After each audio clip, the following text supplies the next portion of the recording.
예, 지방선거 최대 승부처인 경기도에서 김동연 대 김은혜로 민주당과 국민의힘 후보 대진표가 확정이 됐습니다. 그런데 이재명이 좋아서 이재명이 싫어서 제목이 이렇습니다. 두 사람 첫날부터 신경전이 있었습니다. 윤석열의 대변인이냐, 경기도민의 대변인이냐, 과거로 후퇴할 것인가, 미래로 전진할 것인가, 이것이 그 기준입니다. 행복한 국민, 잘 사는 대한민국을 만들고자 했던 이재명 후보의 약속을 경기도에서부터 실천하고 지키겠습니다. 변화의 중심 경기도, 일 잘하는 김동연을 선택해 주시기 바랍니다. 이번 경기도시장 선거는 한마디로 미래와 과거의 싸움이라 봅니다. 경기도민분들께서 현명하게 판단해 주실 걸로 믿습니다. 김동연 후보님은 대장동에 대해서 그 어느 야당 후보 못지않게 상당한 비판을 했죠. 그러면 이재명 전 지사를 계승하겠다고 하셨는데 대장동도 계승하겠다고 하시는 건지 제가 여쭤볼 날이 있을 겁니다.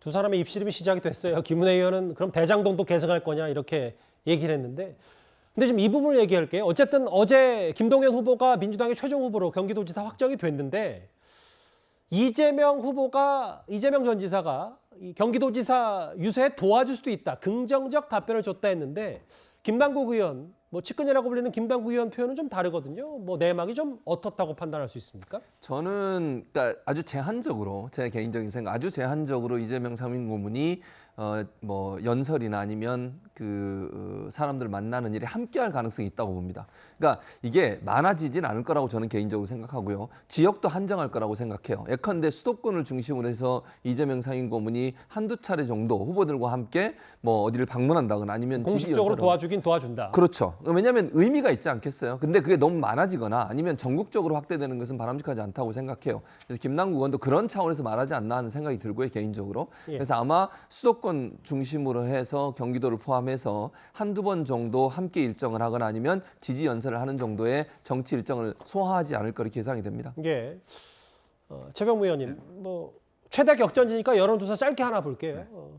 김동연 48.8, 김은혜 41.0, 오차범위 바뀐데, 경기도가 일단 이번 대선에서도 이재명 전 지사의 손을 좀 들어준 경향도 있고, 이 부분을 좀 앞으로 흐름을 어떻게 좀 받아들여야 될까요? 잘 아시다시피 지금 이재명 전 지사가 어떻게 등판을 할 것이냐에 따라서 전 여론 흐름도 많이 달라질 것이고요.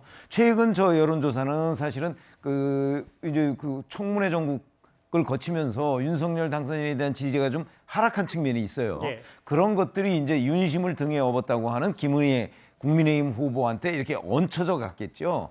그런 점이 이제 영향을 받아서 이제 김은혜 의원이 본인이 유승민 전 대표를 꺾고서 후보가 된 데 대한 컨벤션 효과를 누리지 못하고 있는 것이다. 저는 이렇게 보니까 저게 일시적인 현상이라고 봅니다.